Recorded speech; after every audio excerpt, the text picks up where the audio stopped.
둘, 셋. 안녕하세요. 공주스쿨의 유리. 산이입니다. 오늘은 2021년 개정된 노동법에 대해서 이야기 나눠보겠습니다. 이번에 노동법 관련 여러 조항이 개정되었다고 하는데요. 오늘 살펴볼 내용에는 어떤 것들이 있을까요? 먼저 21년 11월 19일부터 적용되는 임금 명세서 교부 의무화, 그리고 원직 복직이 불가능한 경우의 임금을 알아보겠습니다. 첫 번째로 임금 명세서 교부 의무화에 대한 내용입니다. 근로기준법 제48조에서 관련 내용을 확인할 수 있죠? 네, 맞습니다. 21년 11월 19일부터는 반드시 임금의 구성 항목, 계산 방법, 공제 내역이 포함된 임금 명세서를 종이 또는 전자문서로 교부해야 합니다. 다음으로는 부당해고 구제 신청과 관련하여 원직 복직이 불가능한 경우의 임금 관련 조항에 대한 내용입니다. 계약기간 만료, 정년 도래 등으로 원직 복직이 불가능한 근로자에 대해 노동위원회가 구제명령을 내릴 수 있는 근거가 신설되었죠? 네, 제30조 구제명령에서 제4항 내용이 추가되었어요. 앞으로는 원직 복직이 불가능한 경우에도 노동위원회가 해고 기간 동안 임금 상당액의 금품 지급을 명하는 취지의 구제명령을 내릴 수 있겠네요. 그리고 제33조의 이행 강제 금액도 2천만 원 이하에서 3천만 원 이하로 증액되었죠? 네, 회사가 노동위원회의 구제명령을 이행하지 아니할 경우 1회당 2천만 원을 한도로 하여 총 4회까지 부과되던 이행 강제금의 부과 한도가 1회당 3천만 원으로 상향되었습니다. 2021년 5월 18일 신설된 임산부 보호 조항과 임신 여성 근로자 보호 규정을 알아보겠습니다. 첫 번째로 임산부 보호와 관련하여 추가된 내용을 알아볼까요? 네, 근로기준법 제74조 임산부의 보호에 9항, 10항이 추가되었습니다. 또한 남녀 고용 평등과 일가정 양립 지원에 관한 법률 제19조에 임신 여성 근로자 보호 규정이 추가되었습니다. 개정 전에는 만 8세 이하 또는 초등학교 2학년 이하의 자녀가 있는 경우에만 육아휴직을 사용할 수 있었는데 이번 개정을 통하여 출산 전인 임신 중인 여성 근로자도 육아휴직을 사용할 수 있도록 육아휴직 허용 사유가 확대되었습니다. 육아휴직은 이외에 한정하여 나누어 사용할 수 있는데 임신 중인 근로자가 모성 보호를 위해 육아휴직을 사용한 경우에는 이러한 분할 사용의 횟수에 포함하지 않음을 명시하였습니다. 이를 위반한 사업장에는 500만 원 이하의 벌금이 부과된다고 하네요. 다음은 21년 10월 14일부터 적용된 내용입니다. 먼저 직장 내 괴롭힘에 대한 내용을 알아보겠습니다. 직장 내 괴롭힘을 행한 사용자 및 사용자의 친족에게 1천만 원 이하의 과태료가 부과됩니다.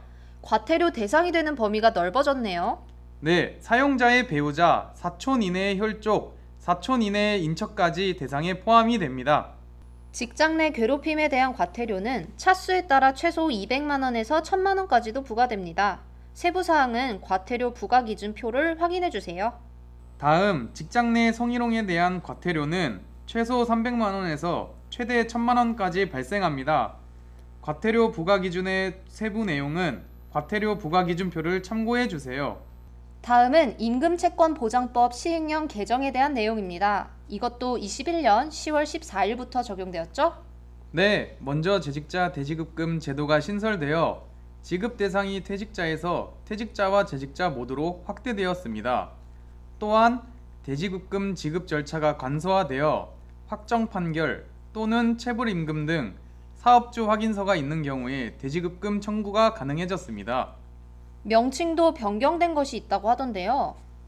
네, 체당금을 체불임금 등 대지급금으로 변경, 일반 체당금은 도산 대지급금으로 변경, 소액 체당금은 간이 대지급금으로 용어를 변경하였습니다.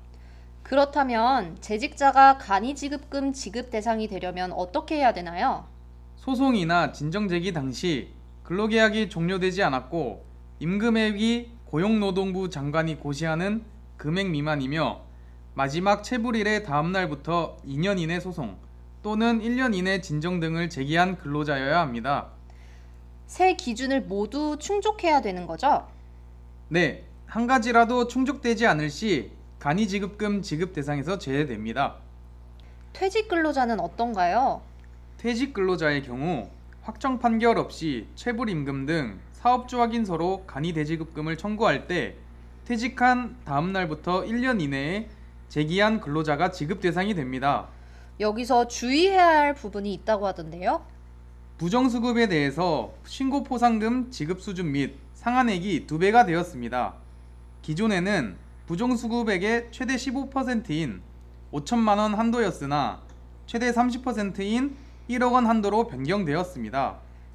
잘못 신청하여 부정수급이 되지 않도록 주의를 기울여야겠습니다. 외국인 근로자의 고용 등에 관한 법률 시행령도 개정이 되었죠? 네, 21년 10월 14일부터 외국인 근로자 고용 허가를 최초로 받은 사용자의 경우 노동관계법령 및 인권 등에 관한 교육을 의무적으로 이수해야 합니다. 이 교육은 어떻게 이수할 수 있나요? 해당 교육은 한국산업인력공단에서 무료로 제공하고 있습니다. 집체 또는 온라인 교육으로 6시간 동안 진행됩니다. 교육 미이수 시에는 과태료 300만 원이 부과됩니다. 다음은 산업안전보건법 시행령 개정에 대한 내용입니다. 사업주의 건강장애 보호조치 대상이 확대되었다고요? 네, 대상이 고객의 폭언 등으로 인한 고객 응대 근로자에서 고객 등 제3자의 폭언 등으로 인한 모든 근로자로 확대되었습니다. 마지막으로 1년 계약직의 연차에 대해 알아보겠습니다. 1년간 일하고 퇴직한 계약직 근로자에게는 연차 휴가가 최장 11일까지만 발생한다는 대법원 판결이 나왔습니다.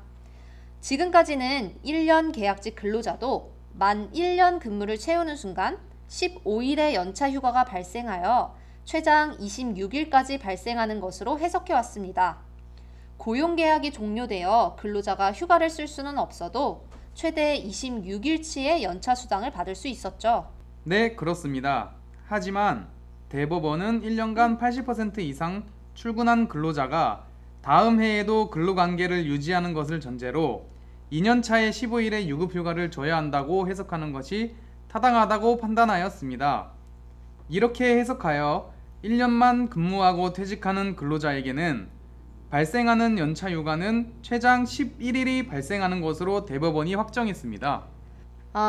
그렇다면 365일까지 근무한 근로자에게는 11일의 연차 휴가가 발생되고 근무일수가 366일이 되는 날부터 15개가 추가로 발생되겠네요. 네, 그렇죠. 이상으로 최근 개정된 노동법의 내용을 알아보았습니다.